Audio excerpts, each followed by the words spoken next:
Father Christian International High School. I will encourage you guys to subscribe to this club. Thank you. Bye bye. Hello there. You're welcome to His God TV. If today is your first time of watching our channel, I would like to remind you to subscribe to our channel. If you have already subscribed to, we thank you very much for your support.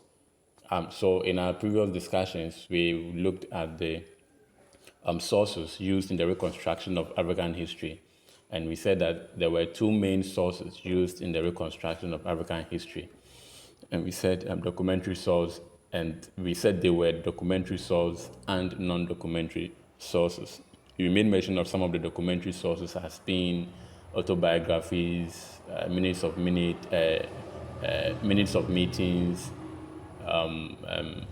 books, letters and other things, court proceedings and all of that. We also looked at some of the non-documentary sources as being archaeology, ethnomusicology, oral tradition, numismatics, ethnography, linguistics, and all of that. And we have looked at some of these non-documentary sources. And so you can go through our video list. You can find some of the, of course, non-documentary sources being done there. Today we are going to look at one of the non-documentary sources used in the reconstruction of African history, which is numismatics. So we will look at the definition of numismatics, and then we also look at the advantages or the disadvantages in using numismatics as a source to study African history. So what are some of the advantages and the disadvantages used in the use of numismatics in the reconstruction of African history? And these two things are what we are going to look at in our lesson for today. So let's look at our objectives for today. Good. So our first objective for today is quite simple. By the end of this lesson or our discussion, you will be able to, or you should be able to explain numismatics as a source. So you should be able to define numismatics and how it enables a historian to derive information for the reconstruction of African history.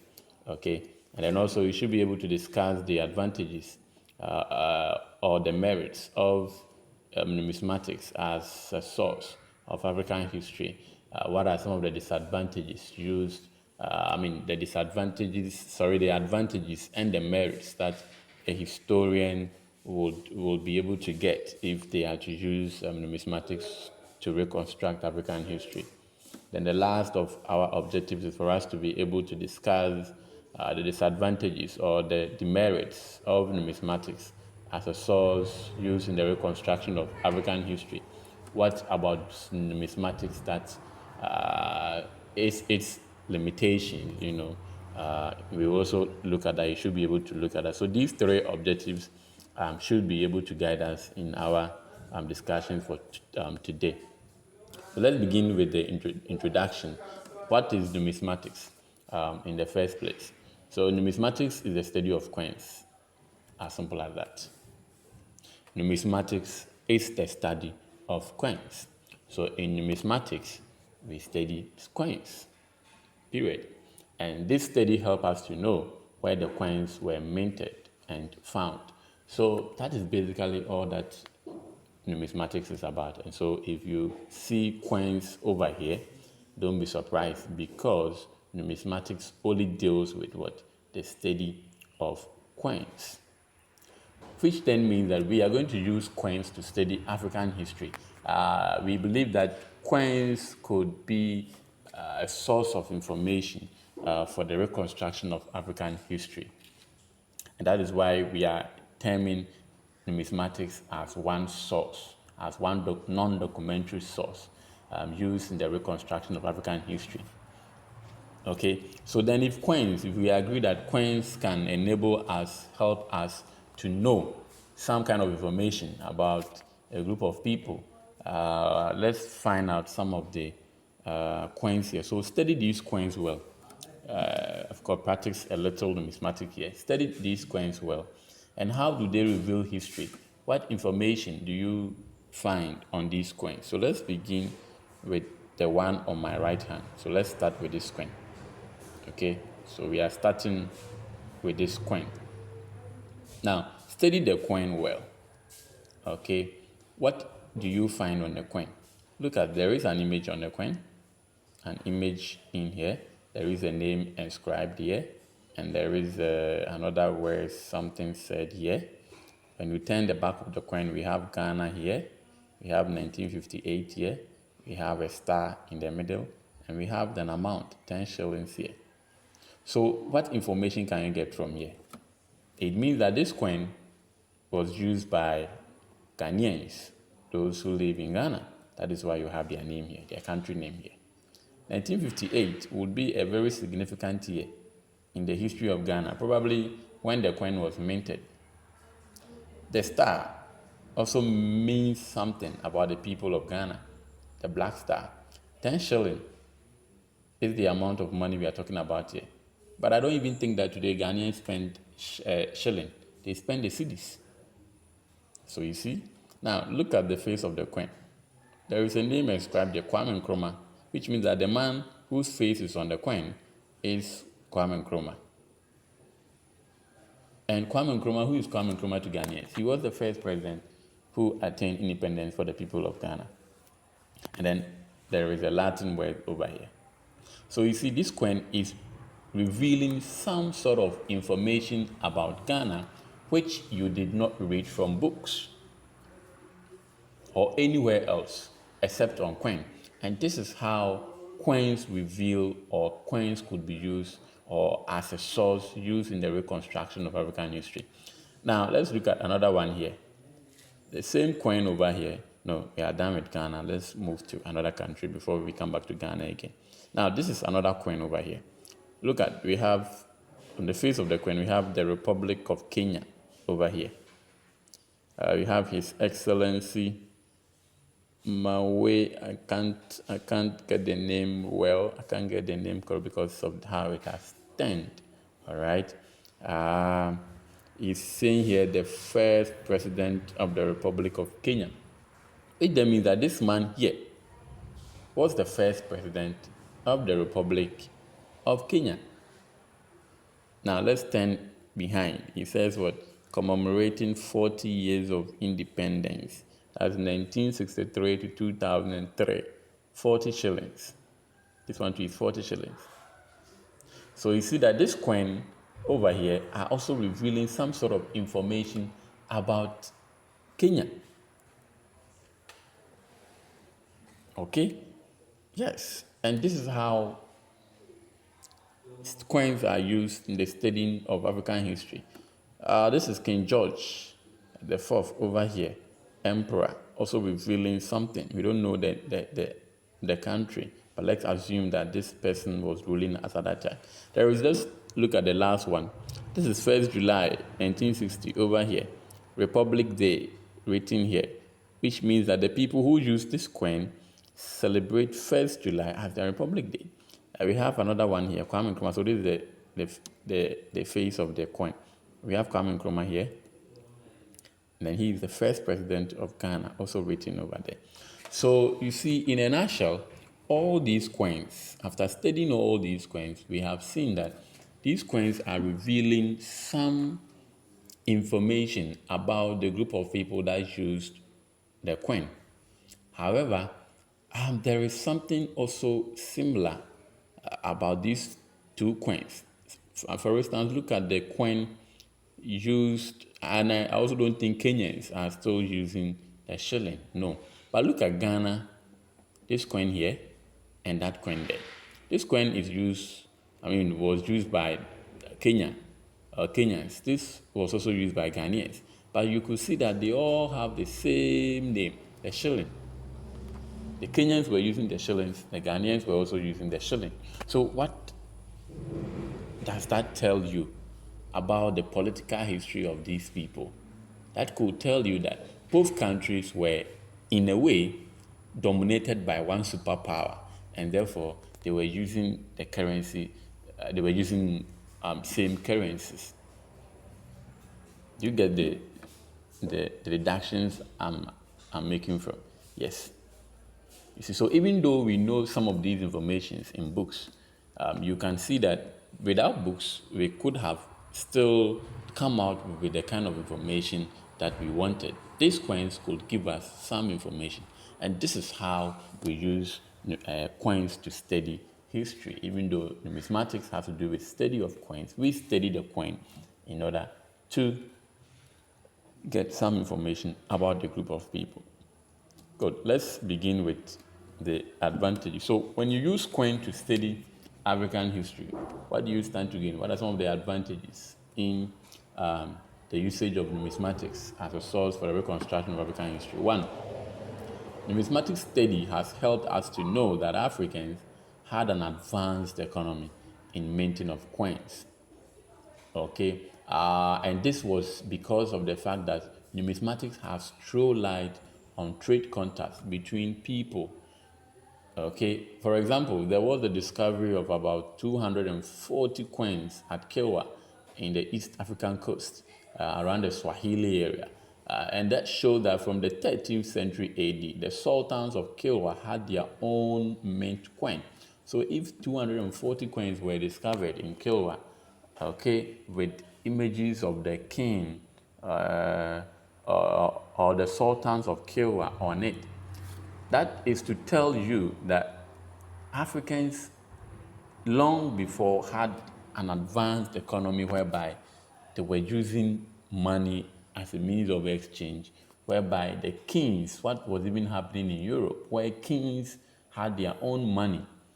Okay, for instance, in Britain, when the old queen died, you heard that they said they were going to print new notes because the king who was now there was supposed to have his image on the new currencies. So you could see that when these coins were discovered, it showed that Africans had a sophisticated and an advanced the economy, because their kings or their sultans, especially those in Kilwa, even had their images on a mint coin.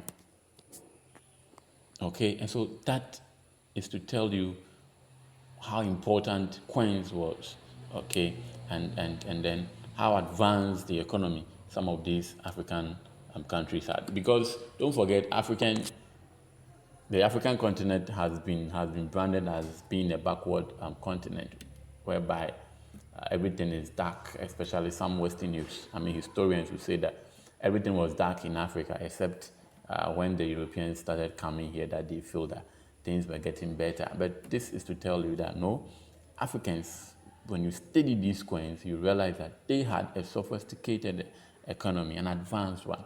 Numismatic gives accurate date. And history dates are very, very important.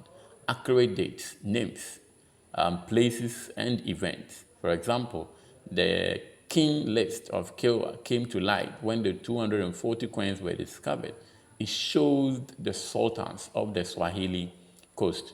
So you see, let's take a look at, before we even come to the coins that were discovered at the Swahili coast, let's look at the coins that we came across. You see, there are dates on the coin, there are places, names, places and events on the coins. And so those dates in there are very accurate dates, unlike oral tradition, whereby sometimes the informant may forget the date and all of that. You realize that when you use coins to study African history, you're able to get accurate date names, not these are accurate names, okay? Yeah, they are not names which, somebody will say, I don't really remember. I think somewhere, no. These are accurate, and that is what historians want: accurate fact, accurate details. Okay, now look at the coins, 240 coins that were discovered at the Swahili coast. Historians were able to list the names of kings or sultans in the Swahili coast or of Kilwa as a result of the discovering of the many coins. So on each coin, you find the name of the king and the date that the king ruled. They are all inscribed on the coin. And that would help you to understand. Because today, let's really take the UK, for example. If some 100 years to come, if people are to discover the notes, the currencies that are being even used now, they can be able to tell at every point in time which king or queen ruled. Okay, and that is the importance of using coins to study African history. Let's look at the next one. Historical information from numismatics is also reliable. This is because discovered coins can be seen, felt, touched, make history live or more interesting and reliable. So, unlike oral traditions and some other sources whereby you don't see the information they are talking about, here the information on the coins are very reliable information. There is no, I mean, people can lie about coin, that information on coin is false. No. So the information you come across on coins are very, very reliable because you can see them, you can feel them, you can touch them. It brings history to life. It makes the learning more interesting and reliable. And this explains why sometimes I want to go to the extra mile to bring to my students some pictures and images of certain things so that you can feel, you can see history, you can feel history, and then history becomes alive or live to you. All right, so that is what numismatic does. Let's go in there and look at more of that. Now, numismatics also shows the political dominance in society using coins. So during the colonial era, Ghana's currency had the figure and name of the British crown, and even more so, as I told you, that the money spent in Ghana was the same money spent in Kenya, which also tells you that political dominance. All right. Now, numismatics, unlike other artifacts or coin, can be preserved for relatively longer period. So coin can stay for a longer period, and so the information on coin could last for so long as compared to other sources whereby probably death or anything can happen and then the information is lost. But information on coin can be preserved for longer generations to come. Again, numismatics has also shown trade links between Africans and other peoples.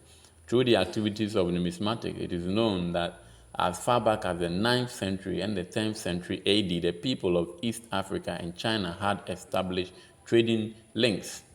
As far back as the 9th and the 10th century, those in East Africa, that's the Swahili people, had some kind of trade contact with China. Basically mainly because, Chinese coins were discovered also in the Swahili area. And so whenever you discover Chinese coin in a particular area, I mean, the question is, what were those coins doing there, if not for trade purpose, all right? And so that has also showed us that numismatics has also showed us that there was a trade link between Africans and other people, especially those in in East Africa, the Swahili people, as well as those in China.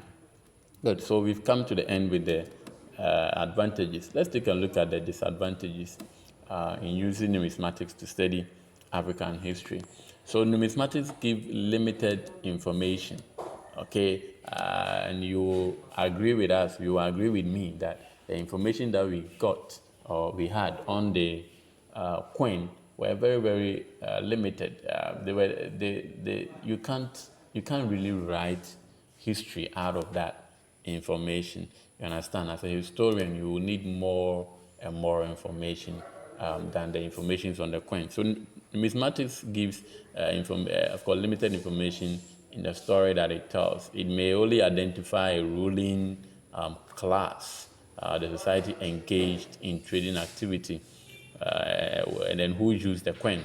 This makes numismatic handicap in tracing other aspects of cultural lives of the user's society. So you recall that even the coins discovered, apart from knowing the political life, the ruling class of the East African people, apart from that, you couldn't get anything aside them, especially their way of life, their culture, because history goes beyond, political, economic, social, and even religious wise. But what we are saying is that when you use numismatics to study African history, you become handicapped in all the other aspects.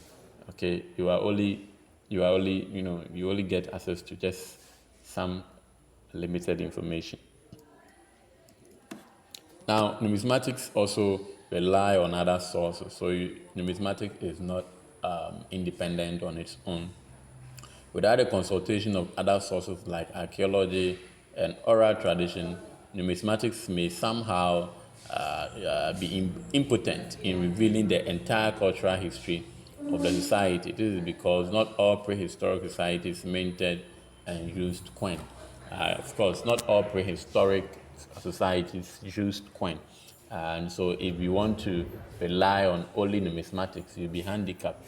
And therefore, numismatics had to, consult archaeology. Archaeology is spelled wrongly. I think there is A here. So archaeology will have to, numismatics will have to consult archaeology and oral tradition before they can really make important interpretations, as well as conclusions of some of the things that they come across.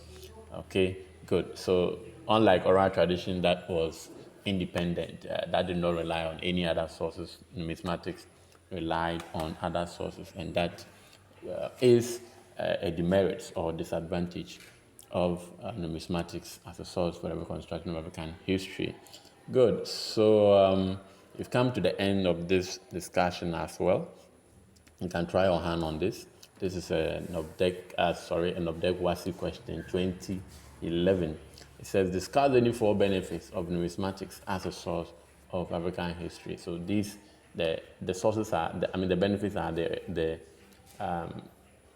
merits and the advantages, okay, the strength in using numismatics to study. Good. So we've come to the end of our discussions. Kindly, let me hear your comments. Let me hear your thoughts in the comment section. If you have any question, if you have any topic, you can also write it in the comment section, and we will be glad to do that for you. Have a nice day, and thank you for your time. Bye.